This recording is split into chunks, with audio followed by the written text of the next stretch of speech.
अस्सलाम वालेकुम friend, you are listening to Rihan Malik. आज की हम assignment STA 621 time series analysis की असाइनमेंट नंबर 1 सोल्व करेंगे।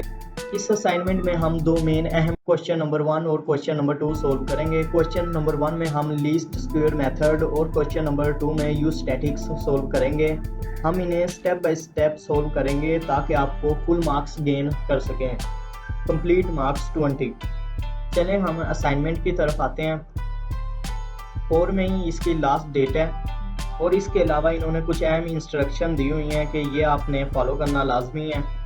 कोई भी मैथमेटिक्स सिंबल सेम उसी टाइप का हो, यानी कि जो उन्होंने सिग्मा जैसे होता है और रेडियस होता है और मुख्तलिफ मैथमेटिक के होते हैं सिंबल, सेम वही रहने चाहिए, उसमें कोई चेंजिंग नहीं होनी चाहिए।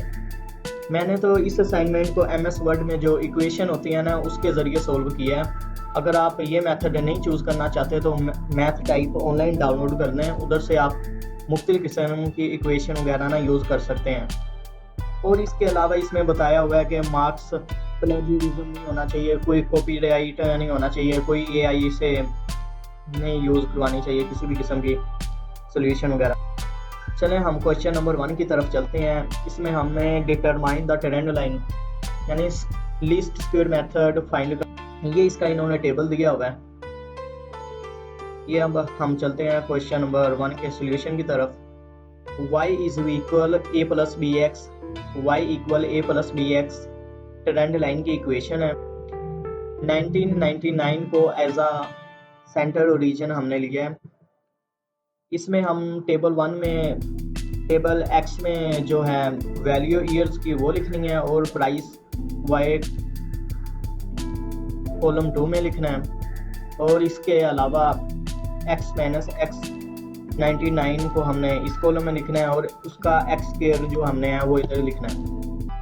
99 एज आ ओरिजिन सेंटर में हमने लिया ना, तो इससे ना आप ऐसे करना कि जो 1999 में से ना 1995 ऊपर वाली वैल्यू निकालना स्टार्ट कर देनी है। ऊपर वाली वैल्यू निकालेंगे तो हमारे पास ये आएगा -4 -3 -2 -1 और 0। इसी तरह नीचे वाली निकालेंगे तो हम 1 2 3 4 आएगा। और जो ये वैल्यू आई है हमारे पास -4 3 2 1, इसका हमने ले लेना स्क्वायर। ये देखें ये आ गया 16 9 4 1 0 1 4 9 16। ऊपर देखिए ये सब प्राइस को आपने ऐड कर लेना है। ये देखिए सिग्मा y इज इक्वल 81 है और इसी तरह सिग्मा x इज इक्वल 0 आ गया और sigma x square is equal 60 आ गया। यही ऊपर वाली वैल्यू हमने ऐसे नीचे लिख लेनी है। नीचे लिख लेने के बाद ये हमारे पास हमने इसमें जो a की वैल्यू है वो 9 लिख देनी है और साथ ऐड करके जो b की वैल्यू है उसे 1.6833। इसी तरह अब हमारे पास x की वैल्यू रह गई है, वो हमारे पास ईयर -1999 जो हमने ऊपर क्वेश्चन सोल्व किया। ये था हमारा क्वेश्चन नंबर 1 का आंसर। अब हम क्वेश्चन 2 की तरफ चलते हैं। ये हमारा क्वेश्चन नंबर 2 है। इसमें हमने यूज स्टैटिक्स देखना है कि इसे कैसे सोल्व करना है। इसके अलावा इसकी स्लाइड हमारे पास है, ये स्लाइड नंबर 21 है, ये आप डाउनलोड कर लीजिएगा। इसमें भी कंप्लीट सोल्व मेथड बताया हुआ है। इसे भी आप अच्छे तरीके से अंडरस्टैंडिंग करेंगे तो ताकि आपके कंप्लीट कॉन्सेप्ट क्लियर हो सकें।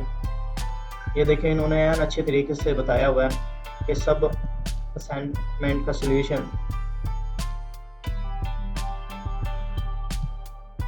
इसमें एक्चुअल वैल्यू x है और फोरकास्ट वैल्यू इन्होंने दी हुई है टेबल में पहले ही, ये हमने ऐसे ही लिख लेनी है। फोरकास्ट में से एक्चुअल वैल्यू को माइनस कर लेना है तो हमारे पास ये 2 3 2 2 -5 आएंगे। इसी तरह हमने इसी का आगे स्क्वायर ले लेना है, जैसे कि 2 का 4 आ गया, 3 का 9 आ गया, 2 का 4 आ गया, इसी तरह साथ हमने लिख लेना है। ये हमारा यूज स्टैटिक्स का फार्मूला मीन, इस फार्मूले के अकॉर्डिंग हमने पूरी असाइनमेंट करनी है। तो हमने सबसे पहले जो स्क्वायर निकाला था f माइनस x सिग्मा का, वो हमारे पास 46 आया। इसके अलावा ये सिग्मा x स्क्वायर और सिग्मा f स्क्वायर की वैल्यू हमारे पास कैसे आई है, इसे हमने टेबल में ऐड कर लेना है आगे एक्स्ट्रा कॉलम में। वो ये वैल्यू हमारे पास ऐसे 36 34 इसलिए आई है कि हमें एक्चुअल वैल्यू का स्क्वायर लेना है और इसी तरह फोरकास्ट का स्क्वायर लेके ऐड कर देना है। ऐड करके हमारे पास ये दोनों वैल्यू आई है। अब हम फार्मूले में ये वैल्यू पुट करेंगे।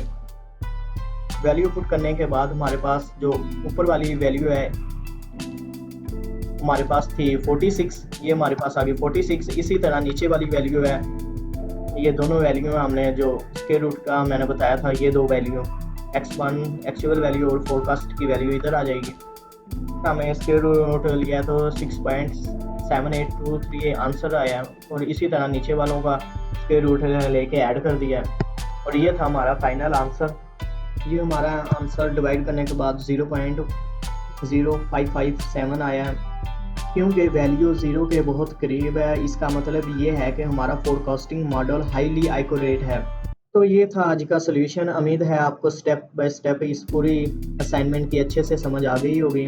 अगर वीडियो पसंद आए तो कमेंट, लाइक और चैनल को सब्सक्राइब लाजमी करना ताकि मज़ीद इस तरह की वीडियो आपको मिलती रहे। शुक्रिया।